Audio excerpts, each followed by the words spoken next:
ഇപ്പം നമ്മുടെ മലയാള സിനിമാ ലോകത്ത് അമ്മ എന്ന സംഘടനയിൽ വമ്പൻ പ്രശ്നങ്ങൾ ഇങ്ങനെ നടന്നുകൊണ്ടിരിക്കണം. നമുക്കറിയാം മമ്മൂക്ക, ലാലേട്ടൻ, അതുപോലെ ഇന്നസെൻ്റ്, ഇവരൊക്കെ ആ ഒരു സംഘടന, അമ്മ സംഘടന മുന്നോട്ട് കൊണ്ടുപോകുമ്പോൾ എത്രത്തോളം നീറ്റായിട്ടാണ് അവരത് ഹാൻഡിൽ ചെയ്തതെന്ന് നമുക്കൊക്കെ അറിയാം.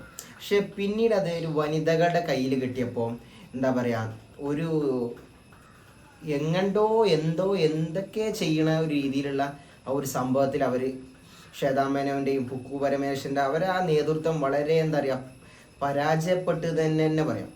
കാരണം അൻസിബാസിനെതിരെ ജിഹാദി എന്ന് പറഞ്ഞ് അത് ഭയങ്കര വിവാദമായി. അവസാനം അത് എവിടെയും എത്താത്ത രീതിയിൽ എത്തിയപ്പോൾ അവസാനം 21-ാം തീയതി നടക്കാൻ പോകുന്ന ജനറൽ ബോഡി, അമ്മ ജനറൽ ബോഡിയിൽ ഇതിന് മുമ്പേ അൻസിബ ഹസനെ കമ്മിറ്റിയിൽ നിന്ന് പറഞ്ഞ് പുറത്താക്കുക എന്നുള്ള ഒരു റിപ്പോർട്ട് വരുന്നുണ്ട്.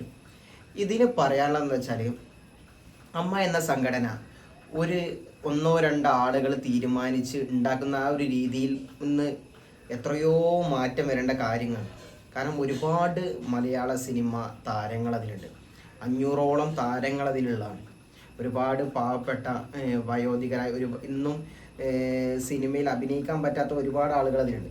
അപ്പോൾ അവർക്ക് ആ ഒരു പഴയകാല നായകന്മാർക്ക് അവർക്ക് ഒരു പെൻഷൻ എന്നോണം അല്ലെങ്കിൽ അവർക്കൊരു മരുന്ന് എന്നോണം കിട്ടുന്ന ഈ ഒരുപാട് ഹെൽപ്പ് ഇതിൽ നിന്നുണ്ട്. അപ്പോൾ അതൊന്നും ഇല്ലാതാക്കേണ്ട ഒരു സാഹചര്യം ആരും വരുത്തരുതെന്നാണ് ഞാൻ ആദ്യം പറയാനുള്ളത്. പിന്നീട് പറയണം, അൻസിബാസിന് അങ്ങനെ ഒരു പരാമർശം അവർ പറഞ്ഞിട്ടുണ്ടെങ്കിൽ അതൊരു തീർത്തും സത്യാവസ്ഥ അന്വേഷിക്കേണ്ട ചുമതല ഇതിലെ മുതിർന്ന നായകന്മാർക്കും എന്തായാലും ഉണ്ട്. അവരെല്ലാത്തിനും ഒഴിഞ്ഞു മാറി നിൽക്കുമ്പോൾ അവർക്കും ഭാവിയിൽ ഇങ്ങനെ ഒരു സംഭവം വരുമ്പോൾ മറ്റുള്ളവർ ഇതുപോലെ മാറി നിൽക്കുന്നുള്ള ഒരു ചിന്ത അവർക്ക് വരണം. കാരണം അവരെ ഒറ്റപ്പെടുത്തി അവരെ സിനിമയിൽ നിന്ന് പറഞ്ഞയച്ച് ഈ കുറച്ച് ഇന്നലെ വന്ന, അത് സത്യം പറഞ്ഞാൽ ഇതിൻ്റെ തലപ്പത്ത് നിൽക്കുന്ന ആളുകളെ കാണുമ്പോൾ ചിരിയ വരുന്നത്. കാരണം അവർക്കൊന്നും സിനിമയില്ല, അവർക്ക് എന്നോ സിനിമയിൽ അഭിനയിച്ച ടീമാണ്. ഇതിലെ മുതിർന്ന നായകന്മാരും മെയിൻ നായകന്മാരൊക്കെ സിനിമ മറ്റുള്ള ആൾക്കാർ ഇങ്ങനെ തിരക്കിൽ വരുമ്പോൾ എനിക്ക് തോന്നുന്നു ഇവർക്ക് തിരക്കാകുമ്പോൾ ഇവർക്ക് ഇതിലൊന്നും മാനേജ് ചെയ്യാൻ പറ്റാത്തതുകൊണ്ട് ഇങ്ങനെയുള്ള ഒരു പണിയും തുറയില്ലാത്തവന്മാരെ പിടിച്ച് നിർത്തിയൊരു സംഭവമാണ് ഈ അമ്മ സംഘടനയിലെ തലപ്പത്ത് എന്നാണ് തോന്നുന്നത്. കാരണം ഒരു പണിയും തുറയില്ലാത്തവന്മാരാണ് ഇതിൽ മെയിൻ ഇതിൻ്റെ ട്രഷററും ഇതിൻ്റെ പ്രസിഡൻറ്റും ഇതിൻ്റെ സെക്രട്ടറി ആയിട്ടും. അല്ലാതെ മെയിൻ ആരും ഇതിൻ്റെ മെയിൻ പന്തിയിൽ നിൽക്കുന്നില്ല. അപ്പോൾ അതൊക്കെ സംഭവമാണ്, ഒരു പണിയും തുറയില്ലാത്തവന്മാർ നിൽക്കുകയാണ്.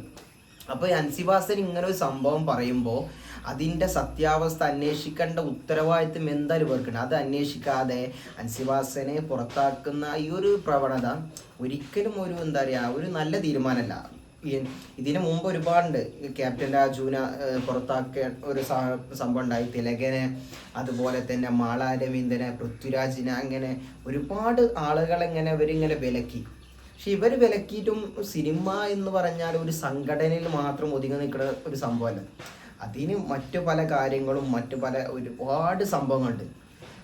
അവന് കഴിവുണ്ട്, അവന് എല്ലാത്തിനും ഉള്ളതുണ്ടെങ്കിൽ അവൻ തീർച്ചയായും വരും. അല്ലാതെ ഒരു അമ്മ സംഘടന വിലക്കൊന്നുകൊണ്ടും അത് പിന്നെ ഒരു കലാകാരന്മാർക്ക് ഒരിക്കലും ഒരു രാഷ്ട്രീയമോ ഒരു ജാതിയോ ഒരു മതമോ ഒന്നും പറഞ്ഞ് സിനിമയിൽ നിൽക്കേണ്ട ഒരു സാഹചര്യം വരാൻ പാടില്ല എന്നാണ്. കാരണം സിനിമ എന്നത് ഒരു സിനിമ മാത്രമല്ല, കല എന്നത് ഒരു മതത്തിനും ജാതിക്കും അപ്പുറം നിൽക്കുന്ന സംഭവമാണ്.